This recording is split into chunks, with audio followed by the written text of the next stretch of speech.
యేసు ప్రభువు వారి పరిశుద్ధ నామములో వందనాలు తెలియజేసుకుంటున్నారు. మనందరం కూడా ఒక 30 నిమిషాల సేపు వాక్యాన్ని జ్ఞాపకం చేసుకుందాం. మనందరికీ కూడా బాగా తెలిసినటువంటి వాక్యాన్ని నేను మరొకసారి మీకు జ్ఞాపకం చేయబోతున్నాను. ఏమిటది అంటే, నేను క్వశ్చన్ ఎక్కువ అడుగుతాను, మీకు బాగా తెలుసు ఇవన్నీ కూడా. మనకు బైబిల్లో ఎన్ని కాలాలు ఉన్నాయి తొందరగా చెప్పాలి. ఏమైంది?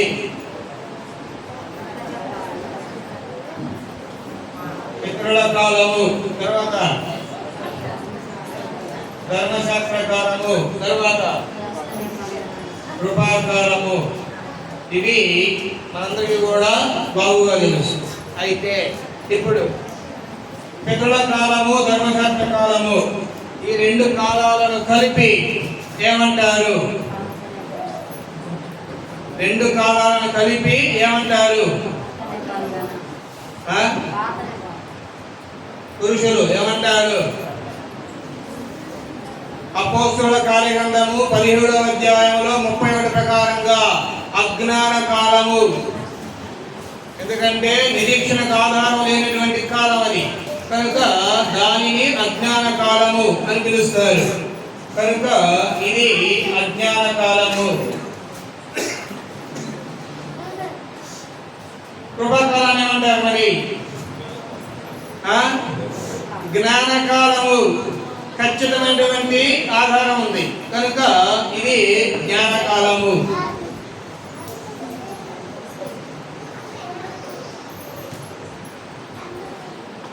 మనకు తెలుసు, రైట్. కనుక మనందరము కూడా జ్ఞానకాలంలో నివాసం చేస్తూ ఉన్నాం. జ్ఞానకాలంలో నివాసం చేస్తున్నటువంటి మనము దేవుని వాక్యాలను ప్రతిరోజు కూడా ధ్యానం చేయాల్సిన అవసరం ఉంది. ఎందుకున్నది అంటే మార్గం తప్పిపోకుండా. అయితే నిరీక్షణకు ఆధారమైనటువంటి సమయములో దేవుని పిలుపుకు లోబడి జీవించినటువంటి భక్తులలో ఇప్పుడు మనం ఒక భక్తులను చూడబోతున్నాం. ఎవరా భక్తుడు అని ఒకసారి గ్రంథాన్ని అడిగితే మనందరికీ కూడా బాగా తెలుసండి. ఐగుప్తు దేశాన్ని పరిపాలిస్తున్నటువంటి ఫరో రాజులు చాలా పేరుగాంచినటువంటి వాళ్ళు. అదేవిధంగా రోమా సామ్రాజ్యాన్ని పరిపాలించినటువంటి ఔగుస్తులు, కైసరులు, వాళ్ళంతా కూడా ప్రాముఖ్యం కలిగినటువంటి వారు. అదేవిధంగా నిమ్రోదులు, పరాక్రమంలో, వేట చేయటంలో పరాక్రమవంతులు. కానీ వారందరినీ మించినటువంటి చరిత్రలో చెరగని ముద్ర ఒక ఆయన వేశాడు. వాళ్ళందరినీ కూడా మించిన పేరు, చరిత్రలో చెరగని ముద్ర ఒక ఆయన వేశాడు. ఎవరు ఆయన అంటే ఎవరు? అబ్రహాము. కనుక ఆయన ముద్ర చెరిగిపోలేదు, చెరిగిపోదు. ఎందుకో తెలుసా? దేవుని పిలుపుకు లోబడి దేవునితో కలిసి నడిచాడు. ఈ రోజున ప్రపంచం మొత్తంలో కూడా మనం గమనిస్తే అబ్రహాము గారి పేరే. ఎందుకో తెలుసా? మనకి ప్రాముఖ్యంగా మనం గమనించినట్లయితే క్రైస్తవ మతము, అదేవిధంగా మహమ్మదీయ మతము, ఈ రెండు మతాల వారు ఎటువైపు చూస్తారు అంటే ఎటు చూస్తారు? అబ్రహాము వైపు. ఇంకొకరు ఉన్నారు, వాళ్ళెవరు అంటే క్రైస్తవులు. ఎవరి వైపు చూస్తారు? అబ్రహాము. కనుక క్రైస్తవ మతానికి కానీ, యూదా మతానికి కానీ, మహమ్మదీయ మతానికి కానీ, ఇలా 3 మతాల వాళ్ళు అబ్రహాము వైపు చూస్తారు. అబ్రహామే మా మూల పితరుడు అని ప్రకటిస్తారు. ఇది నిజము కూడా మనకు తెలుసు. అయితే ఎలా ఇది మరి మనం ఇప్పుడు చూడబోతున్నాం. కనుక గ్రంథాన్ని ఏ యొక్క జీవితమైనా సరే వలసపోవడంతో ప్రారంభమవుతుందండి. వలసపోవడం అంటే ఏమిటి అంటే మనము నివాసం చేస్తున్నటువంటి గ్రామంలో కానీ ప్రాంతంలో కానీ మనకి పనులు లేనప్పుడు మనము బతకాలంటే పని చేసుకోవాలి.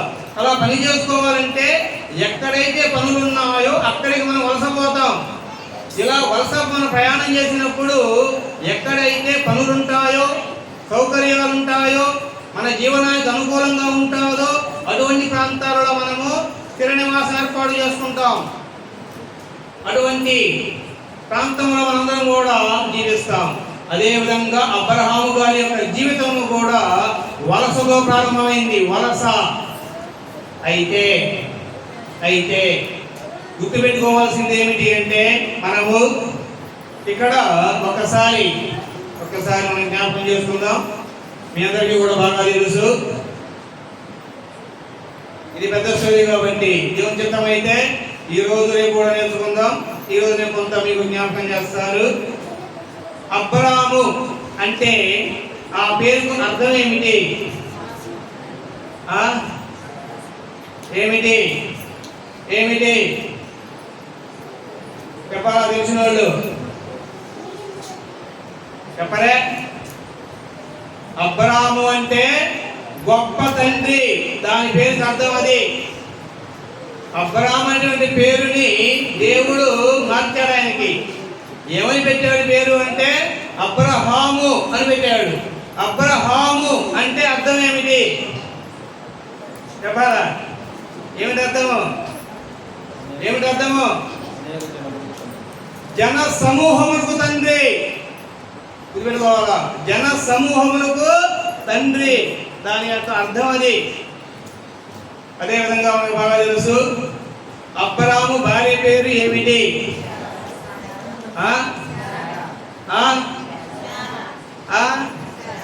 తప్పు చెబుతున్నారు మీరు. అబ్రాము భార్య పేరు ఏమిటి? శారయి. అది గుర్తుపెట్టుకోవాలా? అబ్రాము 3 అక్షరాలు, శారయి 3 అక్షరాలు కనుక శారయి. మరి శారయి అంటే అర్థం ఏమిటి చెప్పాలమ్మా? అయ్యా మీరు, శారయి అంటే అర్థం ఏమిటి? జగడగొండి. శారయి అనే పేరుకి అర్థం ఏమిటి అంటే జగడగొండి. ఆ తర్వాత దేవుడు ఆమెకి ఆ పేరును మార్చాడు. ఏం పేరు కదా? శారా. మరి శారా అంటే అర్థం ఏమిటి చెప్పాలా? ఏమిటమ్మా? రాజకుమారి. కనుక శారా అంటే రాజకుమారి. అలా దేవుని దృష్టిలో వాళ్ళు ఉన్నారు. కనుక మనం గమనించినట్లయితే ఈ యొక్క అబ్రాము శారయి యొక్క జీవన విధానం ఎక్కడ ఎలా ప్రారంభమైంది, దేవునితో సహవాసం ఎలా జరిగింది, ఈ సహవాసంలో అబ్రహాము దేవునికి ఎంత నమ్మకంగా ఉన్నాడు అనేది మనం చూడబోతున్నామండి. కనుకనే అబ్రహాము వాళ్ళ నాన్న పేరు ఏమిటి? ఏం పేరు? తెరహు. ఎన్ని సంవత్సరాలు బతికాడు భూమి మీద?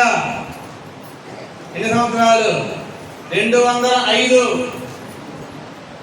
ఆ తర్వాత మనం గమనిస్తే అబ్రహాం గారి భార్య శారా, ఆమె ఎన్ని సంవత్సరాలు బతికింది? ఎన్ని సంవత్సరాలు? 127 సంవత్సరాలు జీవనం కొనసాగించింది భూమి మీద. అబ్రహాం గారు ఎన్నాళ్ళు బతికాడు? 175 సంవత్సరాలు. తెలుసా? కాబట్టి ఇప్పుడు మనం చూస్తున్నాం అబ్రహాము యొక్క జీవితం. నేను కొద్దిగా జ్ఞాపకం చేస్తాను మీ అందరికీ కూడా.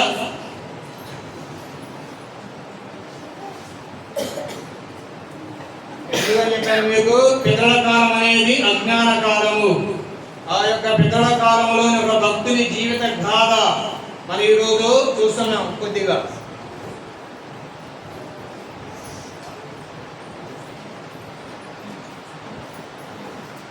అబ్రహాము జీవిత చరిత్ర.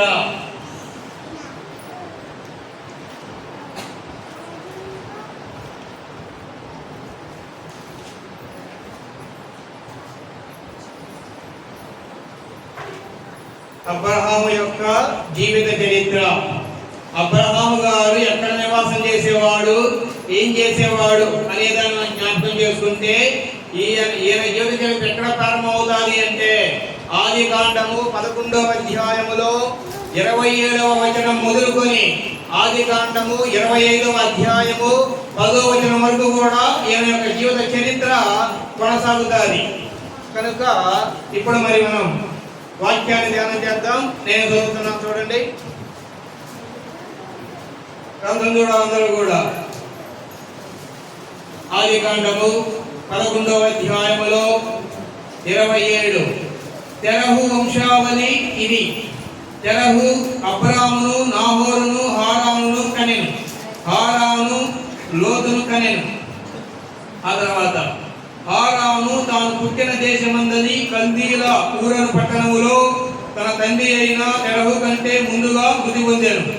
అబ్రామును నాహోరును వివాహము చేసుకునేది. అబ్రాము భార్య పేరు శారయి. నాహోరు భార్య పేరు మిల్కా. ఆమె మిల్కాకును ఇస్సాకును తండ్రి అయిన హారాను కుమార్తె. శారయి గొడ్రాలై ఉండెను, ఆమెకు సంతానము లేదు.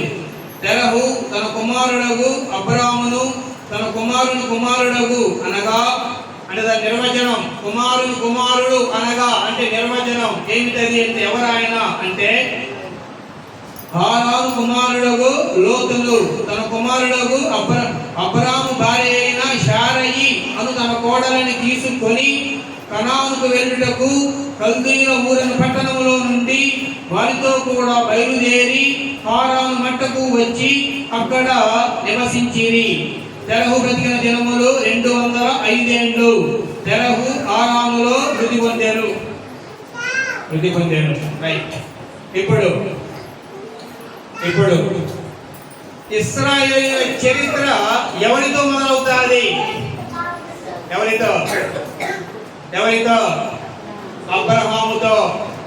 కనుక ఇశ్రాయేలీయుల చరిత్ర పుట్టుపూర్వోత్తరాలు ఎక్కడి నుంచి వస్తాయి అంటే అబ్రహాము వారి జీవితం తెలుసుకుంటే తెలుస్తుంది పుట్టుపూర్వోత్తరాలు. కనుకనే అబ్రహాము గారు నివాసం చేస్తున్నటువంటి ఆ ఊరిని మెసొపొతేమియా అని కూడా పిలుస్తారండి. ఆ మెసొపొతేమియా పట్టణములోని యూఫ్రటీసు నది దిగువ భాగాన ఊరనే పట్టణం ఉంది. ఆ పట్టణములో అబ్రాము గారు స్థానికుడై ఉన్నాడు. అంటే ఆ పట్టణ నివాసి అయి ఉన్నాడు ఆయన. ఆ పట్టణంలో నివాసం చేస్తున్నటువంటి వారు అక్కడ వాళ్ళు పని చేసుకుంటూ నివాసం చేస్తున్నారు. అయితే తిరిగడుకోవాలి. ఆ పట్టణములో దేవుడు, దానికి ఇంకొక పదం చెప్పండి, అటువంటి పదాన్ని. దేవుడు అదే పదం చెప్పండి, ఒకటి చెప్పండి ఎవరన్నా ఒకళ్ళు. దేవుడు ఒక పదం చెప్పారా? దేవత్వము కదా ఒక పదం ఉన్నారు. ఏమిటంటే దైవం. గుర్తుపెట్టుకోవాలా? ఊరనేటువంటి పట్టణం ఎటువంటిది అంటే ఆ ఊరనేటువంటి పట్టణములో విగ్రహాలని దైవంగా ఆరాధించేవాళ్ళు. అటువంటి పట్టణం అది. మనం చూద్దాం. దానికి ఒక యెహోషువ గ్రంథములో చదవండి ఎవరైనా. 24వ అధ్యాయములో 2వ వచనం స్పష్టంగా చదవాలా? చదువు.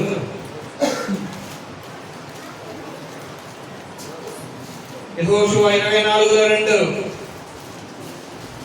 యెహోషువ జనులందరితో ఇట్లా నేను ఇశ్రాయేలు యెహోవా చెప్పునదేమనగా ఆది కాలము నుండి మీ పితరులు అనగా అబ్రహాముకును నాహోరుకును తండ్రి అయిన తెరహు కుటుంబీకులు నది యూఫ్రటీసు అద్దరిని నివసించి ఇతర దేవతలను పూజించిరి. అబ్రహాము గారి యొక్క తండ్రి గారు వాళ్ళ కుటుంబీకులంతా ఏం చేసేవాళ్ళంటే విగ్రహారాధన చేసే కుటుంబం అబ్రహాముది. అలా విగ్రహారాధన చేస్తున్నటువంటి కుటుంబంలో అబ్రహాము గారికి ఒక తపన ఉంది. ఏమిటి అంటే ఇది దేవుడు కాదు, మా నాన్న చేస్తున్నది, పూజ చేస్తున్నది దేవుడికి కాదు, ఇది దేవుడు కాదు.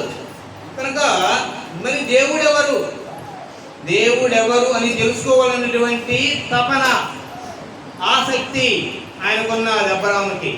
కనుక సత్యదేవుని నేను ఎలా తెలుసుకోవాలా, ఎవరు ఆయన అని ఆయన ఎదురు చూస్తున్నాడండి. అలా ఆయన యొక్క మనసులో తపన ఉన్నది. నిద్రపోతున్నా ఆయనకి అదే, మేము చేసేది నా మనసుకు సరి అనిపించడం లేదు, ఎందుకంటే ఇది బొమ్మ, ఇది నేను తయారు చేశాం, ఈ బొమ్మ దేవుడు ఎట్లా అవుతుంది, మరి దేవుడెవరు, దేవుడెవరు అనేటువంటిది ఆయన మనసులో కొట్టుకులాడుతూ ఉంది. దేవుడు కూడా ఏం చేస్తున్నాడంటే, అందరూ తింటున్నారు, అందరూ పని చేసుకుంటున్నారు, అందరూ నిద్రపోతున్నారు, కానీ నా కోసం వెతికే వాళ్ళు ఎవరు, నా కోసం వెతికే వాళ్ళు ఎవరు, ఎవరైనా వెతికితే నన్ను నేను కనబరుచుకుంటాను అని దేవుడు కూడా ఏం చేస్తున్నాడో తెలుసా? 14వ కీర్తన గుర్తుపెట్టుకోవాలా, 14వ కీర్తన 2వ వచనం చదవాలా. 14:2 వివేకము గుర్తుపెట్టుకోవాలా. వివేకము కలిగి దేవుణ్ణి వెతుకువారు కలరేమో, దేవుణ్ణి వెతుకువారు కలరేమో అని యెహోవా ఆకాశము నుండి చూచి, అదిగో ఆకాశము నుండి చూచి నరులను పరిశీలించెను. గుర్తుపెట్టుకోవాలా. అదిగో దేవుడు కన్ను తిరుగుతా ఉంది, దేవుడు కన్ను లోకంలో తిరుగుతా ఉంది. అలా ఎవరు వెతుకుతున్నారు నన్ను, ఎవరు వెతుకుతున్నారు నన్ను, అలా తిరుగుతున్నటువంటి కన్ను ఏం చేస్తాదో తెలుసా, ఏం చేస్తాదో తెలుసా? దినవృత్తాంతముల గ్రంథము 16వ అధ్యాయములో 9వ వచనం. దయచేసి జాగ్రత్తగా వినాలా. 16:9 తన ఎడల యథార్థ హృదయము గల వారిని బలపరచుటకై యెహోవా కను దృష్టి గుర్తుపెట్టుకోవాలా. లోకమందంతటా, ఇక్కడక్కడని కాదు, ప్రపంచంలో ఉన్న దేశాన్ని కూడా ఆ కన్ను చూస్తూ ఉంది. కనుక ఆ కంటి చూపు ఒక్కడ నిలిచిపోయింది. ఎక్కడ నిలిచిపోయింది అంటే అబ్రహాము దగ్గర నిలిచిపోయింది. అదుగో నా గురించి ఒక ఆయన వెతుకుతున్నాడు, ఆయనకి నన్ను నేను కనబరుచుకుంటాను, నేను పిలుస్తాను, నేను ఆయన్ని ఉపయోగించుకుంటాను, ఆయన ద్వారా నేను ప్రపంచానికి పరిచయం అవుతాను కదా. మరి ఈరోజు ఎంతమంది నిజంగా ఏం తెలుసుకోవాలని చెప్పి అనుకుంటున్నారు కదా. కనుకనే దేవుడితో సహవాసం చేయడం అంత ఈజీ కాదండి. రంగరీతుట అంటే ఏమిటి చెప్పాలా కూర్చున్నటువంటి వాళ్ళు. రంగరీతుట అంటే ఏమిటి? రంగరించుట తెలియదా? మా పెద్ద స్త్రీలు కూడా ఉన్నారు. రంగరించుట అంటే తెలియదా? మర్చిపోయి ఉంటారు మీరు. ఎందుకో తెలుసా?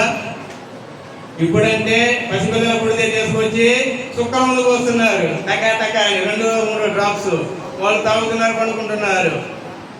ఉగ్గిన్న తీసుకొని అందులో ఉగ్గు దినుసులు వేసి బాగా గుండ్రాయి మీద బాగా నూరి నూరి నూరి అది ఉగ్గిన్నెలో పోసి కొద్దిగా ఆమదం వేసి బాగా చేతితో ఇలా ఇలా ఇలా తిప్పుతారండి.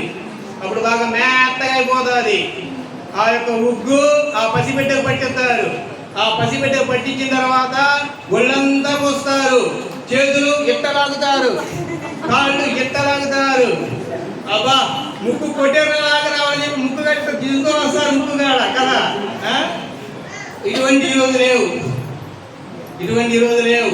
కానీ పిల్లగాళ్ళకి ఆ రోజు అవి చేశారండి, అవి చేశారు కదా. దేవుడితో సహవాసం చేసేటప్పుడు అటువంటిది కావాలా.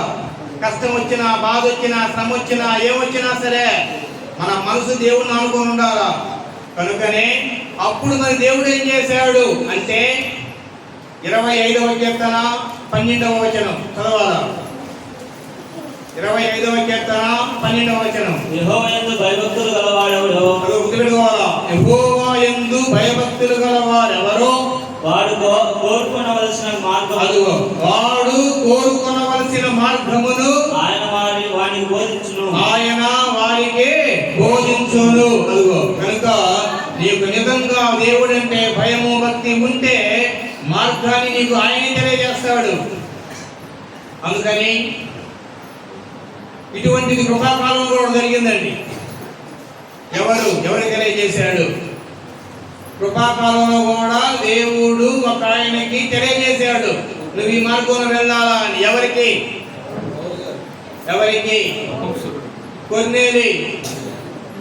కొన్నేలి గారు భక్తిపరుడు, ధర్మకార్యాలు చేసేవాడు. అటువంటి ఆయన దేవుడు ఏం చేశాడంటే మార్గంలో తీసుకొచ్చేసాడు. కొన్నేలి పేదలు ఇంటికి పిలిపించుకో, నువ్వు నడవలసినటువంటి రక్షణ మార్గాన్ని తెలియజేస్తాడు. అదిగో కనుక అప్పుడైనా ఇప్పుడైనా సరే మనకు నిజంగా దేవుని పట్ల ఆసక్తి ఉంటే మనకు మార్గాన్ని ఆయన సిద్ధం చేసి నడిపిస్తాడు. కనుకనే మరి అబ్రాహాము గారికి దేవుడు ఎక్కడ ఎప్పుడు ప్రత్యక్షమయ్యాడు అని మనం చూస్తే చదువుదాం. యెషయా గ్రంథము 51వ అధ్యాయములో 2వ వచనం. యెషయా 51:2 చదవాలా? నీ తండ్రి అయిన అబ్రాహాము సంగతి ఆలోచించుడి.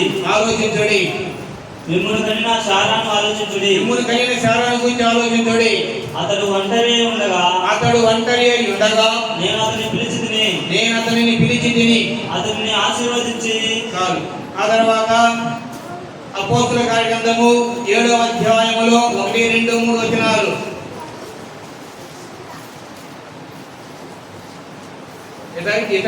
బైబిల్ తీస్తే వచ్చే గ్రంథము చదువు. 7వ అధ్యాయం 2, 3. ప్రధాన యాజకుడు ఈ మాట నిజమేనా అని అడిగాను. అందుకు స్టెఫెను చెప్పినదేమనగా, సహోదరులారా, తండ్రులారా, వినుడి. మన పితరుడైన అబ్రహాము చెప్పని మాట్లాడుతున్నాడు. కృపాకాలంలో హారానులో కాపురం ఉండగా మునుపు మెసొపొతామియాలో ఉన్నప్పుడు మహిమగల దేవుడు అతనికి ప్రత్యక్షమై నీవు ఈ దేశమును నీ స్వజమును విడిచి బయలుదేరి నేను నీకు చూపించబోవు దేశమునకు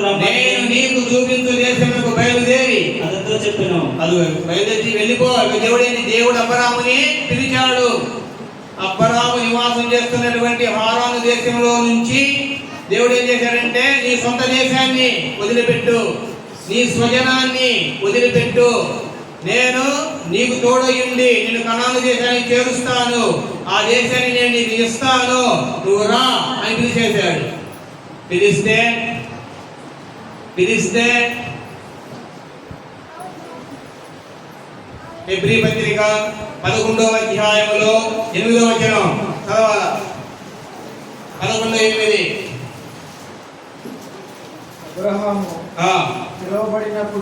అబ్రహాము పిలువబడినప్పుడు విశ్వాసమును బట్టి ఆ పిలుపునకు లోబడి తాను స్వాస్థ్యముగా పొందనై ఉన్న ప్రదేశమునకు బయలు వెళ్ళెను. మరియు ఎక్కడికి వెళ్ళవలెనో అది ఎవరు ఎరుకగా బయలువెళ్ళారు. అదుగో ఆయన తెలియదు ఎక్కడికి వెళ్ళాలా, ఎక్కడుండాలా, ఎట్ట బతకాలా తెలియదు ఆయనకి. తెలియకపోయినా సరే గుర్తుపెట్టుకోవాలా, తెలియకపోయినా సరే దేవుని మాటను నమ్మాడు. తెలియకపోయినా దేవుని మాటను నమ్మి సమస్తాన్ని విడిచిపెట్టి తన భార్యను తీసుకొని ఆయన బయలుదేరాడు. అదేవిధంగా తన యొక్క సహోదరుని కుమారుడైనటువంటి లోతు గారిని కూడా వెంట పెట్టుకొని సమస్తాన్ని వదిలిపెట్టేసి అదిగో ఆ దేశముతో తెగదెంపులు చేస్తున్నాడు, తన స్వజనముతో తెగదెంపులు చేస్తున్నాడు. తన భార్యను తీసుకొని, తన సహోదరుని కుమారుని తీసుకొని, అక్కడ తను సంపాదించుకున్న దాన్ని తీసుకొని దేవుని పిలుపుకు లోబడి ఇక బయలుదేరాడు. అది ఎక్కడ పోవాలో తెలియదు, ఎక్కడ ఉండాలో తెలియదు, అటువంటి జనులు ఎక్కడున్నారో తెలియదు. అలా బయలుదేరినటువంటి అబ్రహాం బయలుదేరాడు. ఇప్పుడు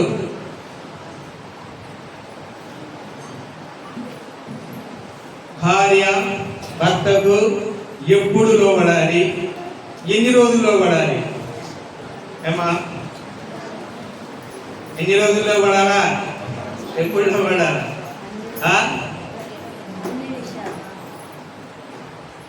ఎలా లోపడాలా?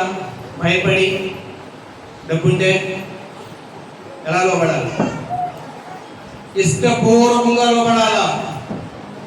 భార్య భర్తకి ఇష్టపూర్వకంగా లోపడాలా? షారయ్యి తన భర్త బయలుదేరితే దేవుడు చెప్పింది నీకుగా, నేను రాను, వెళ్ళిపో, నేను రాను, ఇక్కడ నాకు మా పుట్టింటోళ్ళు ఉన్నారు, ఆస్తిపస్తులు ఉన్నాయి, నేను ఇక్కడే ఉంటాను, ఎందుకు పోతున్నావు? ఎవరు దేవుడు? ఏం చెప్పాడు ఆయన? ఇట్లాంటి ఏం అడగలేదు. భర్త బయలుదేరాడు, నీ వెంటే నేను. అందుకే ఆమె పేరు గ్రంథంలో లిఖించబడింది. ఆమె అడుగుదాడుల్లో నడవాలా స్త్రీలు. కనుక భర్తతో పాటు బయలుదేరింది ఆమె కూడా. అలా దేవుని పిలుపుకు లోబడి వాళ్ళు బయలుదేరి ఇక వెళ్ళిపోతున్నారు. ఇలా మరి అబ్రహాము గారు తన యొక్క కల్దీల ఊరును పట్టణాన్ని విడిచిపెట్టాడు, హారానులో ఆ దేశాన్ని విడిచిపెట్టాడు. ఇప్పుడు దేవుని పిలుపుకు లోబడ్డాడు. అలా లోబడ్డటువంటి ఆయన దేవునితో కలిసి ప్రయాణం చేస్తున్నాడు. ఇంకొక మాట ఏమిటంటే గుర్తుపెట్టుకోవాలా, తెరహు ఎవరితో ఉన్నప్పుడు మృతి చెందాడు? ఎవరితో ఉన్నప్పుడు? ఎవరితో ఉన్నప్పుడు? అమ్మ ఎవరే విన్నారు కదా, అబ్రాముతో ఉన్నప్పుడు తెరహు మృతి చెందాడు 205 సంవత్సరాల వయసులో. అంటే తన కన్న తండ్రిని చూసినటువంటి గొప్ప కొడుకు ఆయన, ఒక మంచి కొడుకు. వృద్ధాప్యంలో తన తండ్రిని తన దగ్గర పెట్టుకొని చూసుకున్నాడండి, అవునా కాదా?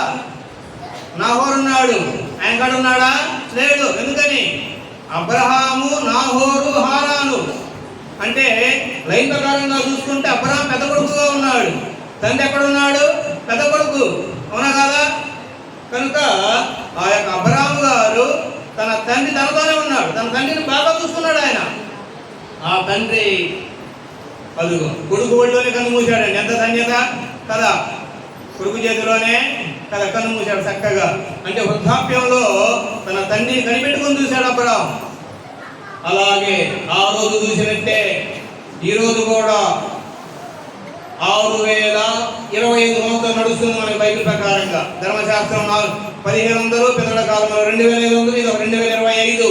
6025 సంవత్సరాలు నడుస్తున్నప్పటికీ కూడా అది మారకూడదు. ఈరోజు కూడా మన తల్లిదండ్రులని చూడాలా, చూస్తేనే మనం కూడా పరమ సంతానం అవుతాం. కనుకనే నేను ముగించబోతున్నాను. దేవుని చిత్తమైతే మనం రేపు నేర్చుకుందాం. కనుక అబ్రహాము గారు దేవుని పిలుపుకు లోబడి ఆయన తన సొంత దేశాన్ని విడిచిపెట్టి, స్వజనాన్ని విడిచిపెట్టి, తన భార్యతో, తన యొక్క సహోదరుని కుమారునితో ఆయన బయలుదేరినట్టుగా మన గ్రంథంలో మనము నేర్చుకున్నాం. నేర్చుకున్నటువంటి మనము మరి యొక్క విషయాలు మళ్ళా రేపు జ్ఞాపకం చేసుకుంటూ ఆయన జీవిత చరిత్రను మనము తెలుసుకుందాం. మరి సమయం కూడా 9:15 అయింది. మితమే హితం అంటే ఏంది? మితమే హితం అంటే ఏంది? మితమే హితం ఏందమ్మా? ఇది కూడా చెప్పరు మీరు. ఎంత భోజనం ఎంత రుచిగా ఉన్నా కానీ ఇక్కడ దాకా తినకూడదు, కదా, ఇక్కడ దాకా తినాలి. అంటే ఒక భాగం ఎప్పుడు కూడా కడుపులో ఖాళీగానే ఉండాలి, అది ఆరోగ్యానికి మంచిది. అదేవిధంగా మన గ్రంథం ఎంత చెప్పగలిగినా, మనం ఎంతసేపు కూర్చోగలిగినా కానీ ఎక్కువ సేపింది అది కూడా లోపలికి పోదు, చిన్నది కూడా పోతుంది బయటికి. కనుక జీవితం అయితే మరి ఇప్పుడు మనం నేర్చుకున్న కొన్ని సంగతులు మళ్ళా తిరిగి మనందరం కూడా రేపు కలుసుకొని మళ్ళీ కొన్ని విషయాలు మనము నేర్చుకుందాం. అందరికీ కూడా యేసు ప్రభు వారి పరిశుద్ధ నామములో వందనాలు తెలియజేసుకుంటాం.